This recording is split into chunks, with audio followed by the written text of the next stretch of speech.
Audley Court was not an attractive locality. The narrow passage led us into a quadrangle paved with flags and lined by sordid dwellings. We picked our way among groups of dirty children and through lines of discoloured linen until we came to number 46, the door of which was decorated with a small slip of brass on which the name Rance was engraved. On inquiry we found that the constable was in bed, and we were shown into a little front parlour to await his coming. He appeared presently, looking a little irritable at being disturbed in his slumbers. I made my report at the office, he said. Holmes took a half-sovereign from his pocket and played with it pensively. We thought that we should like to hear it all from your own lips, he said.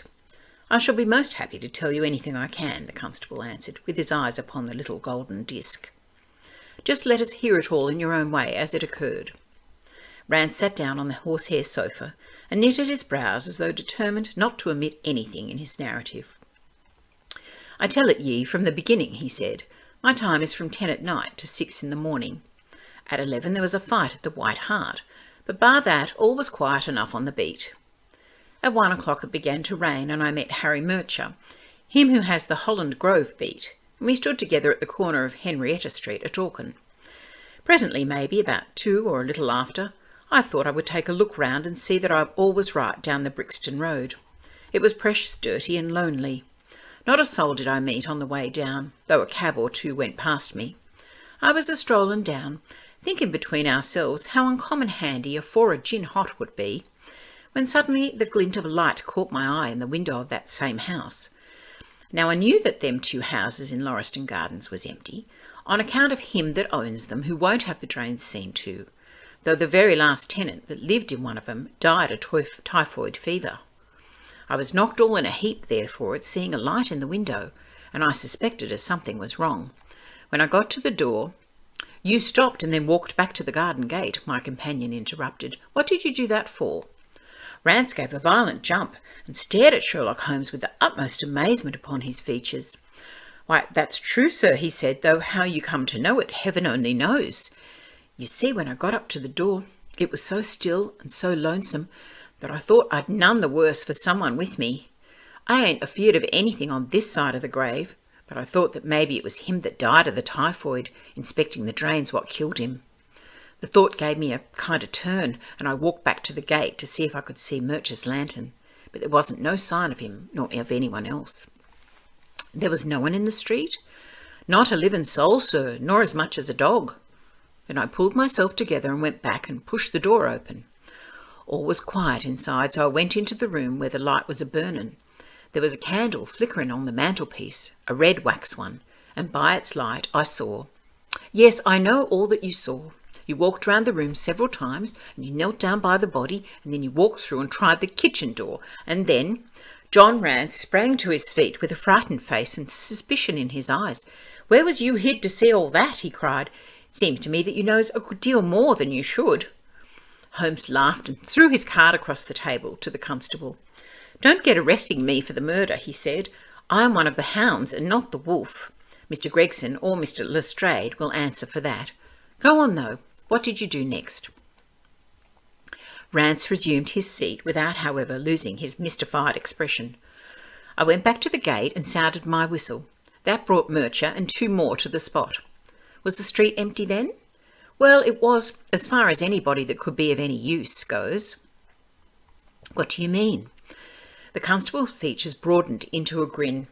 "I've seen many a drunk chap in my time," he said, "but never anyone so cryin' drunk as that cove.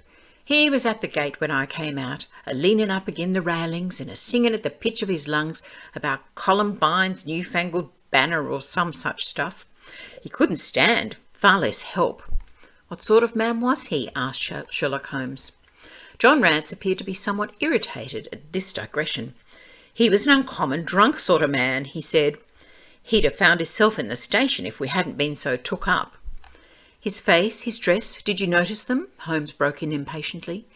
"I should think I did notice 'em, seeing that I had to prop him up, me and Murcher between us.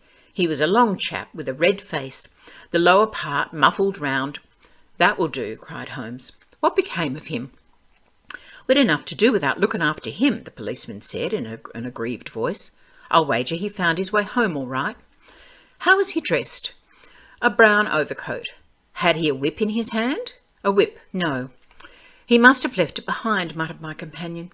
Didn't happen to see or hear a cab after that. No. There's a half-sovereign for you, my companion said, standing up and taking his hat. I'm afraid, Rance, that you will never rise in the force. That head of yours should be for use as well as an ornament. You might have gained your sergeant's stripes last night. The man whom you held in your hands is the man who holds the clue of this mystery and whom we are seeking. There is no use of arguing about it now. I tell you that is so.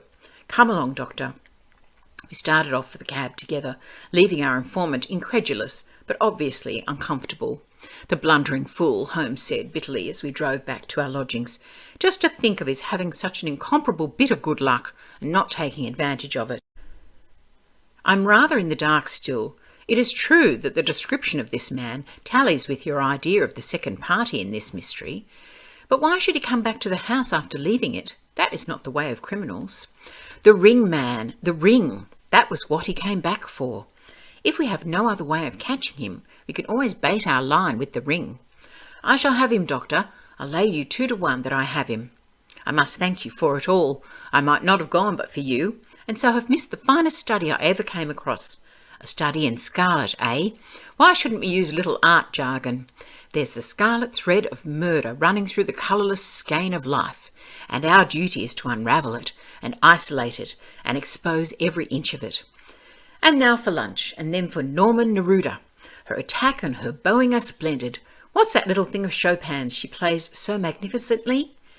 Leaning back in the cab, this amateur bloodhound carolled away like a lark, while I meditated upon the many-sidedness of the human mind.